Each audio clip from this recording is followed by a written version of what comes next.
Hello everyone, I'm back to give you another update about round 10 and how I'm doing. So it's been quite a while because I had an extra extended period of time off round this time. I'm feeling weird and basically the thing is the round went well, and honestly there is probably not many issues that are coming from rounds anymore. I'm still on 1 milligram. Well, actually, you know what, I upped my dose from last time. Didn't realise that actually didn't make another video since I upped the dose.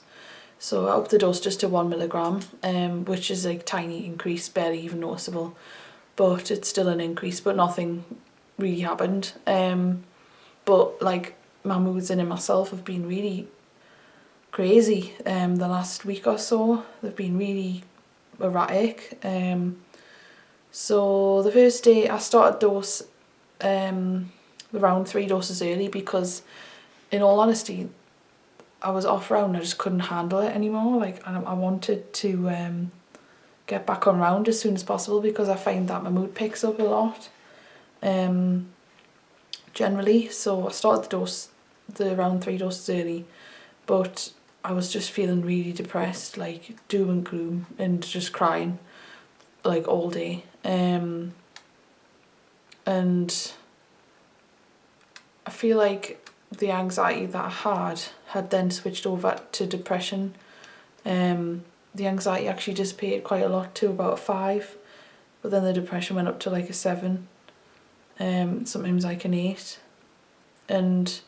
but then the depersonalisation was fading, so it was like trading one thing for another. But then the depression was awful, where I was just like I had no interest in anything, nothing brought us pleasure or enjoyment, feeling like not suicidal, but just like in a really dark stupor, not really anxious, just kind of depressed, like just really down.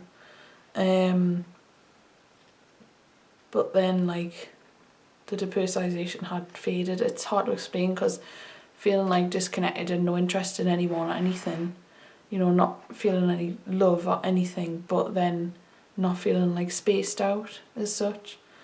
I've had the eye twitch as well. It's been going on like the last 2 weeks on and off. This eye, it's just been like twitching in the corner.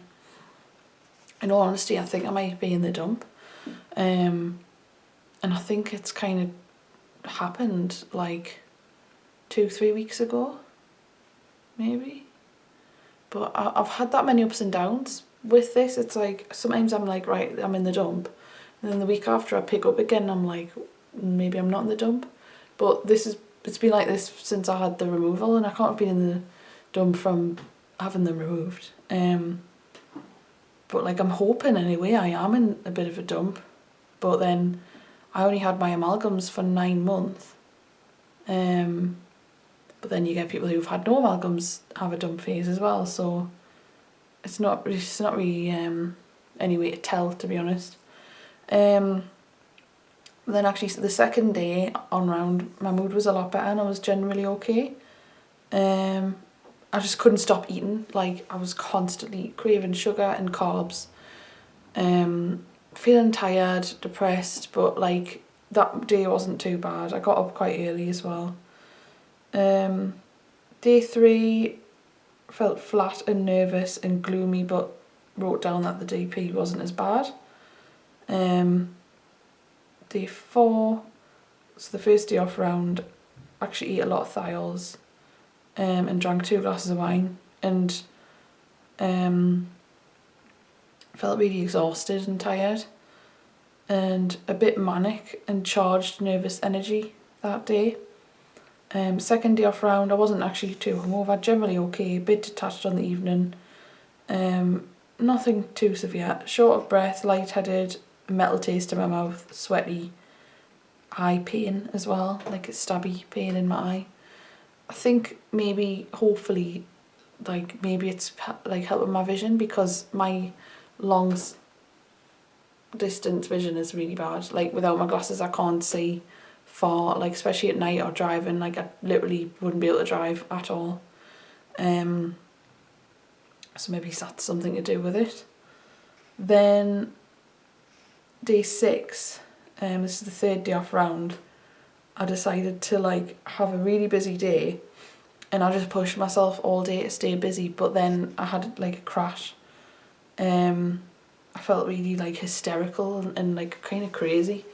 Obviously my adrenals were really struggling that day and I just pushed myself too hard. Probably crushed my adrenals a little bit, so I felt quite bad. Also, I've started taking this supplement called NutriThyroid. I don't know if I explained recently, but my thyroid levels are like really quite low. And I'm seeing a functional doctor at the end of this month in February. But until then I thought I'd take like something for my thyroid. So I started that day as well. But yeah, I was just still overeating. My eyes actually felt really sore, like around them as well, like really like weepy. And then the day after that I was like jittery and anxious, hysterical. Like just felt like I was vibrating from the inside and just really jittery. Like I'd had like loads of alcohol the night before. So, and I felt really spaced out as well. So obviously that's my adrenals struggling. So I realised that I need to take things easy. And I'd been eating like a lot of sugar and stuff, and I've been eating not a lot of like protein.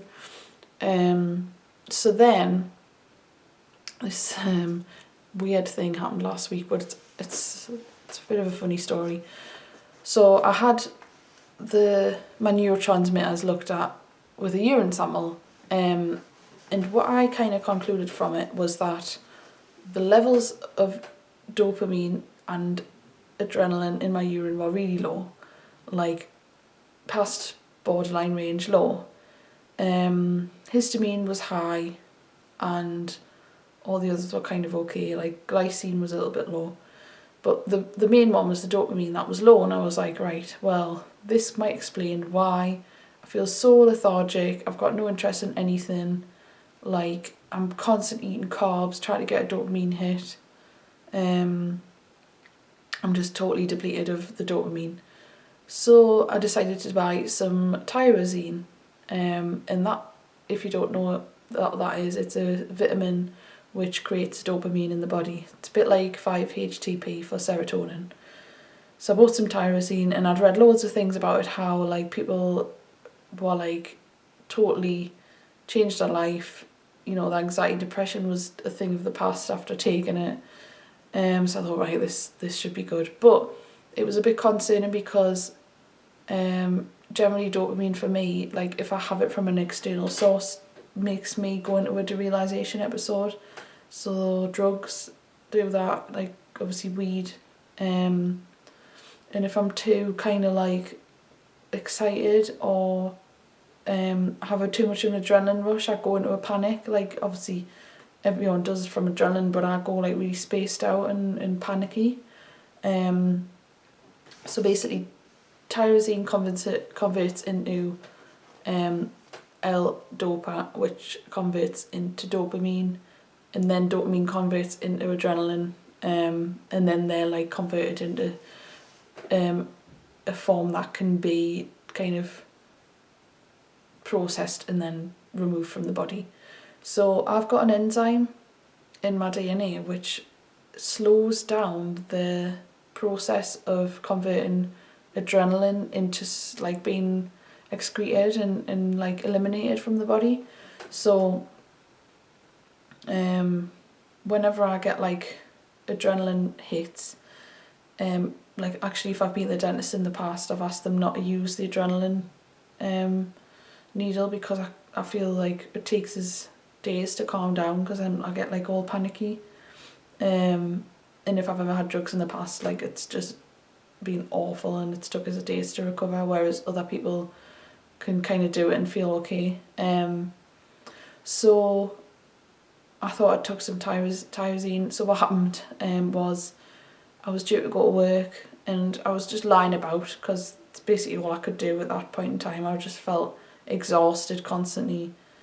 I actually got some adrenal results back as well for cortisol.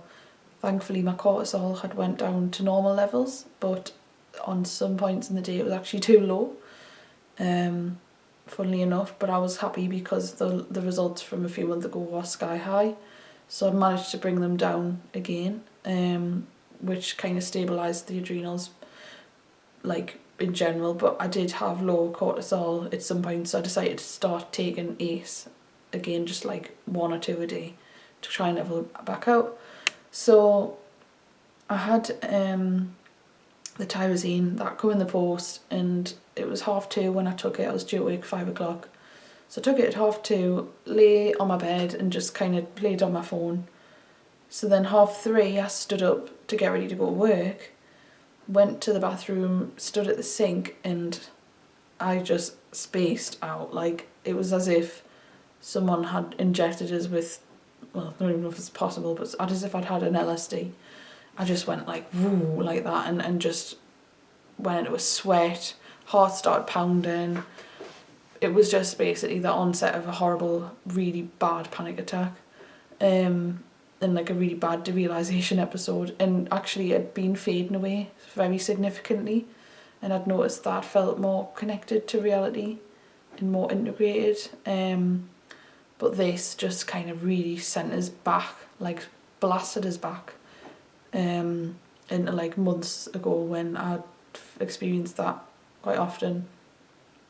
So it was really awful. But I actually managed to stay calm and composed, and I hadn't cried for a while, like, well, for about a week, but I felt like really depressed, but I hadn't done much crying, like I just felt really numb.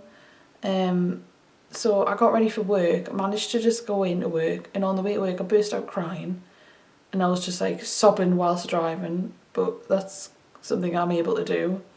And then I just felt awful ever since, and this was Thursday, today's Tuesday.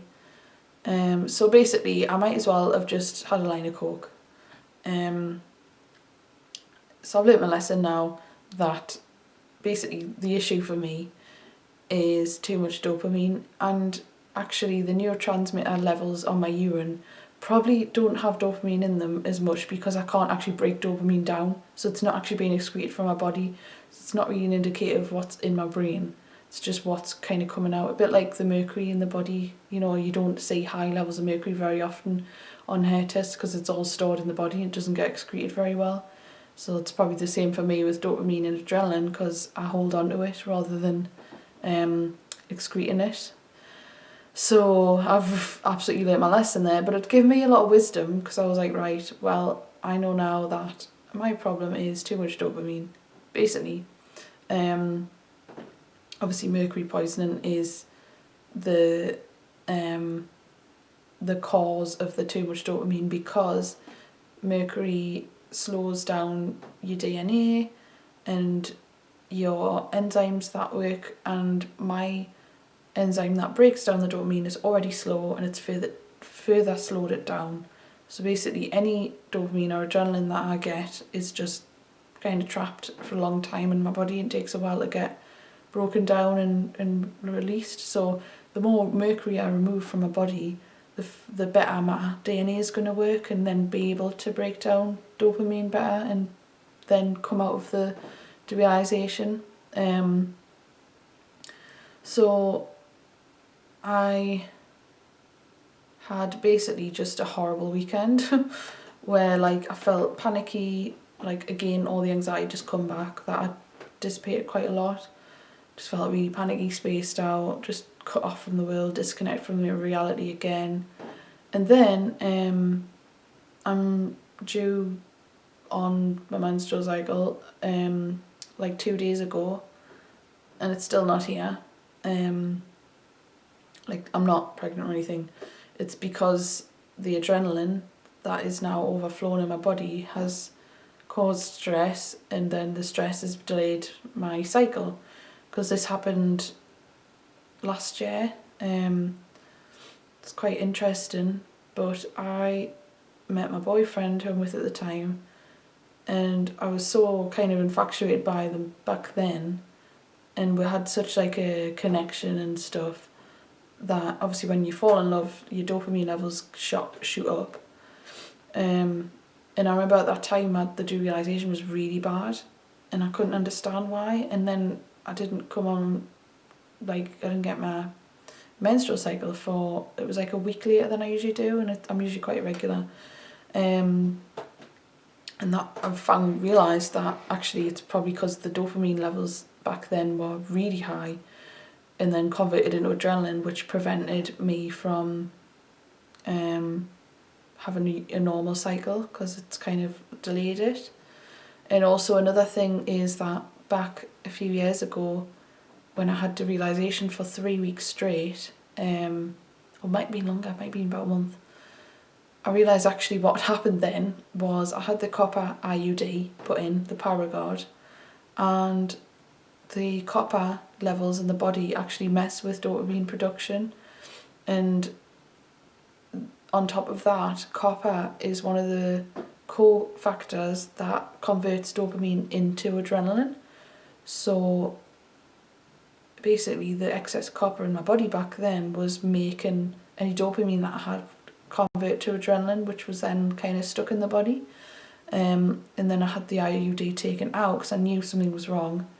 Obviously it messed up my whole cycle as well. I was like, had like a 3-week cycle, like where I was on for 3 weeks, and it was horrible. I was really depressed, like anxious. I had really bad mental health problems then. Had the IUD taken out and took some like zinc for a while, and it just faded away and I was fine. So the root cause of all of my issues is high dopamine. Unfortunately, it's not as easy to treat as low dopamine, because there isn't really anything I can take that lowers dopamine, although I can take something called SAMe, which speeds up COMT enzyme, but sometimes it works the other way. So I don't want to take it because I'm basically scared that it'll mess me up even more. I'm just going to wait it out till the body naturally gets rid of this excess dopamine. So yeah, as you can see by me, I'm a bit like spaced and charged, and especially like with my period not coming, I'm just full of PMT but no period. I just feel like all jittery. I feel terrible, honestly. But I started another round yesterday and that's going fine. Like, I feel, believe it or not, better than I did before I went on the round, and I was in a right mess a couple of days ago. Because I'd basically just might as well have been on like an amphetamine binge on the weekend. So the steps are just wait until this stupid tyrosine fades. I might take some 5-HTP to balance it out. Just gotta wait it out, wait until my menses come. Hopefully that'll calm things down a bit more. And yeah, another day on round tomorrow. But you know, I've found a lot out about myself with this experiment.